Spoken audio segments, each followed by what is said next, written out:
Hello and welcome to this overview of new releases that I read that were published in August 2024. I'm Olivia, your favorite resource for book recommendations you can easily screenshot. You're watching Random Olive Reads. You're the Problem, It's You by Emma R. Albin is book 2 of the Mischief and Matchmaking series. We get a full cast of boisterous, meddlesome characters here, plus a little bit of blackmail.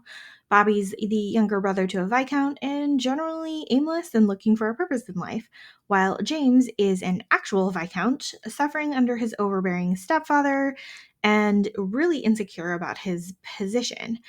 They keep getting thrown together through their cousins, who are our stepsisters, and also Bobby's family.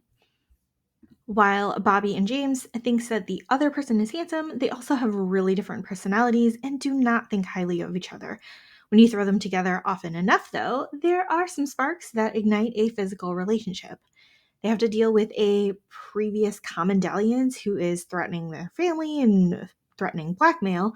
Plus, we have James's overall skittishness and cowardice.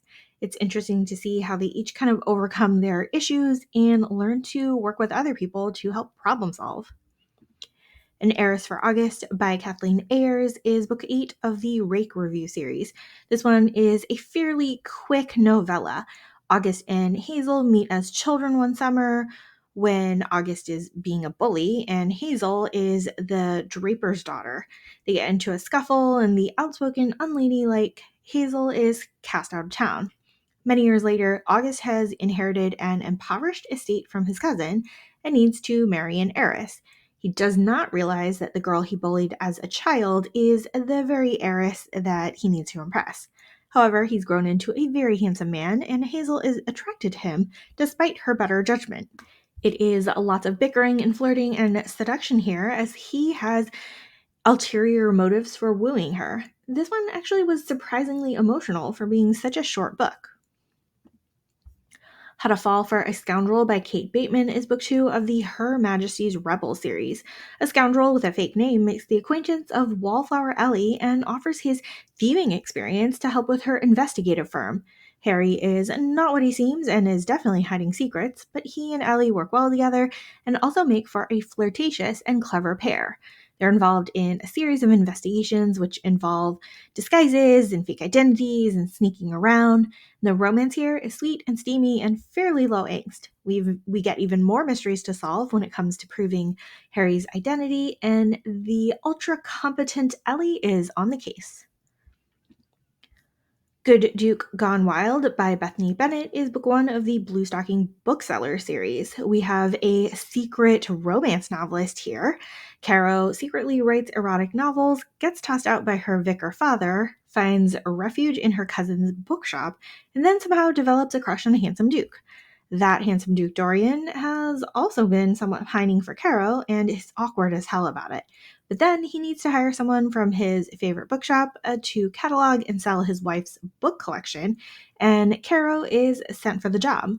While the flirting and attraction between Dorian and Caro is fairly straightforward, we get to read a much more interesting plot involving Dorian's late wife and the affair she had been having before she died.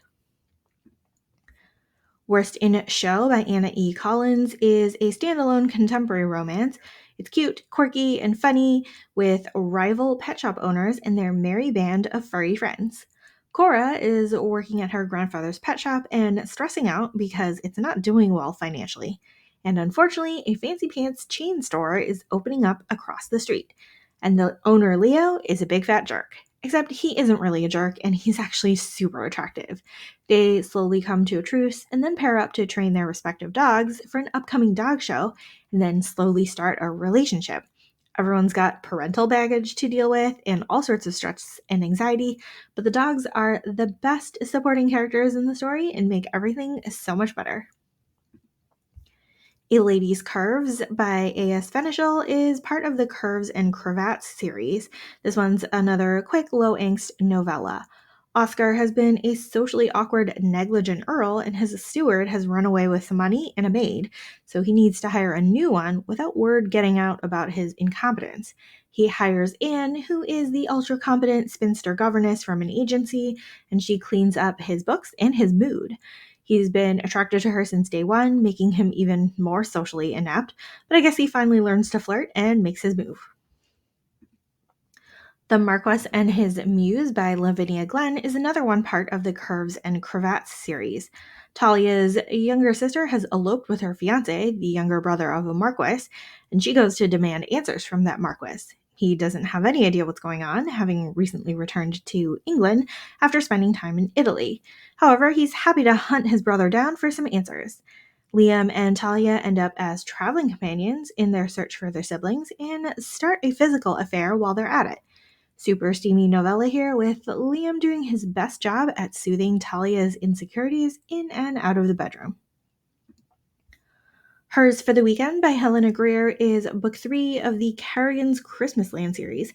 Tara is the stuffy proper ex-fiance of Miriam, who is invited to attend Miriam's wedding to Noelle. She lies and tells her friend Hannah that she has a new girlfriend she'll be bringing to the wedding, even though she does not actually have a girlfriend. Somehow, Holly, the waitress that Tara has a smidge of a crush on, gets involved and they decide to pretend to be girlfriends and go to the wedding together. It's a road trip and Christmas land shenanigans for most of the book, while dealing with Tara and Holly's respective hangups about relationships, friendships, and family. Everyone's a mess, and we revisit the chaotic found family of Carrigans.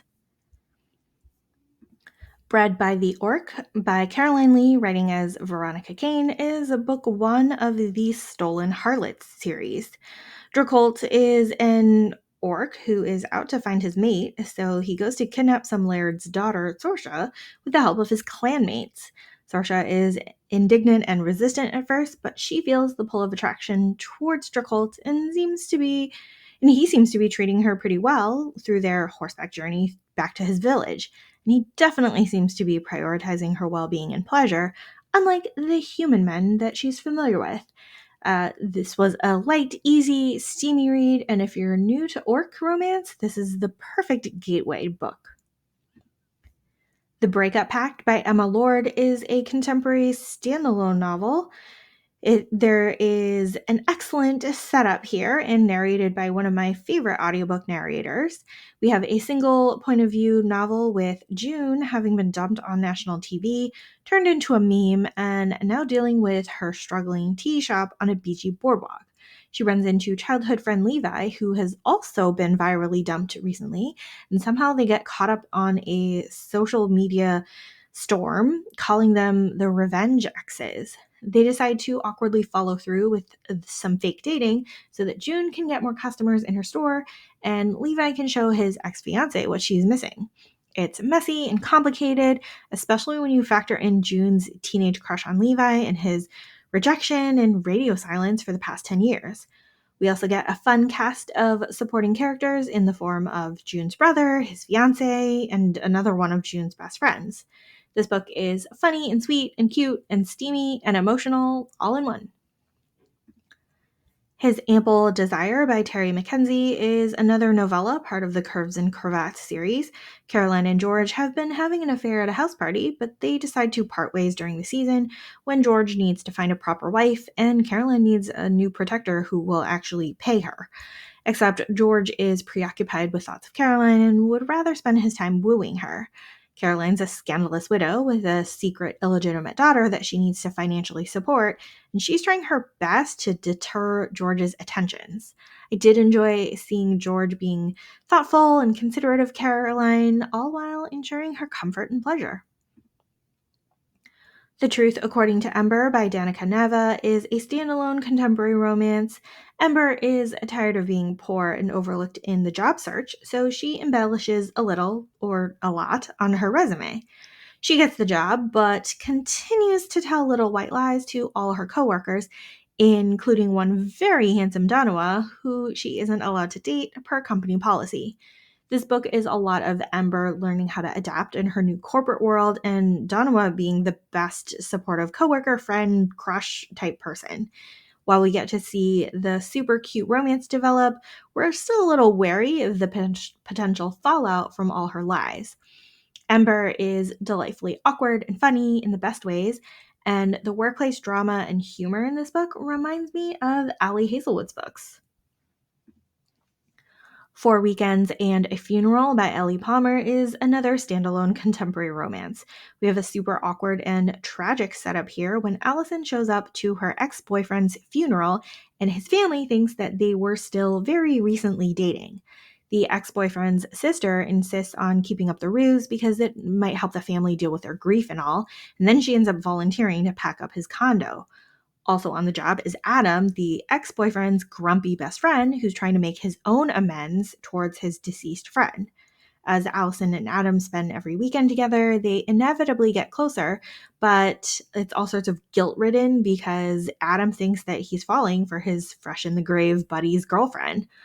Allison has her own hangups about living life to the fullest after having a preventative mastectomy due to her risk of breast cancer, even though she'd probably be happier as a cozy homebody. This was cute and funny, and the relationship buildup was so good. In Want of a Wife by Rebecca Paula is book one of the Society of Scandalous Brides series. Rafe is the younger brother of an earl and a total rake and pretty unhelpful around his straight-laced, upstanding older brother. Then he has the bright idea to advertise for a wife for his brother in the newspaper. And instead of apologizing to everyone, he ends up going to fetch one to bring back without his brother's knowledge or approval.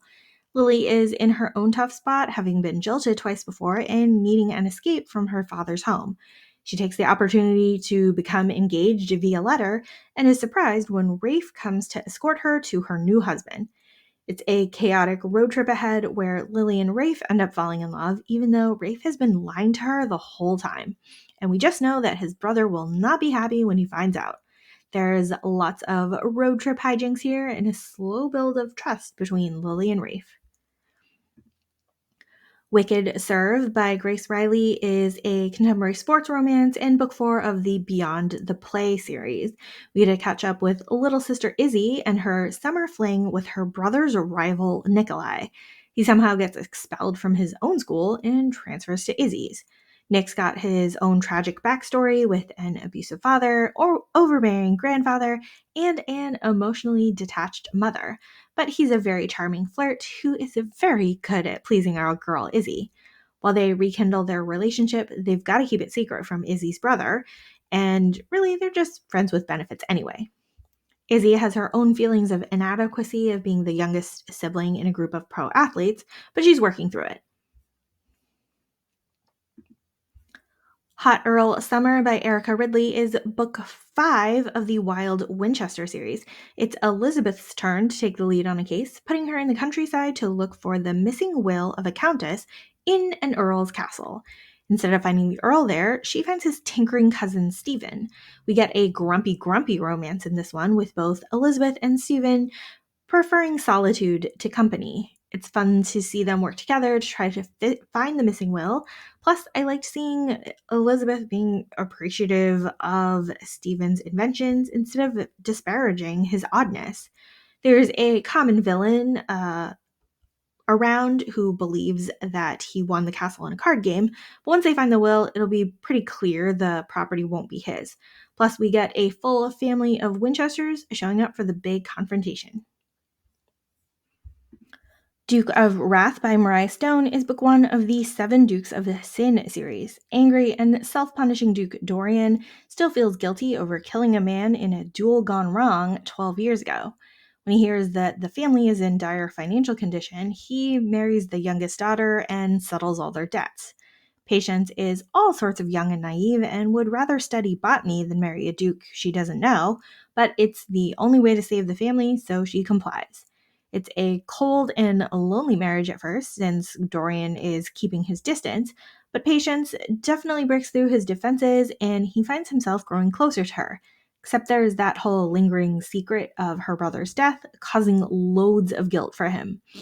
It's emotional and steamy, and I enjoyed learning more about Dorian's backstory along the way. Thank you so much for watching this video. Hopefully you found a book or two to add to your TBR. Links to all of these books are in the description box. Like and subscribe to get updates, and you can follow me on Instagram at randomolive.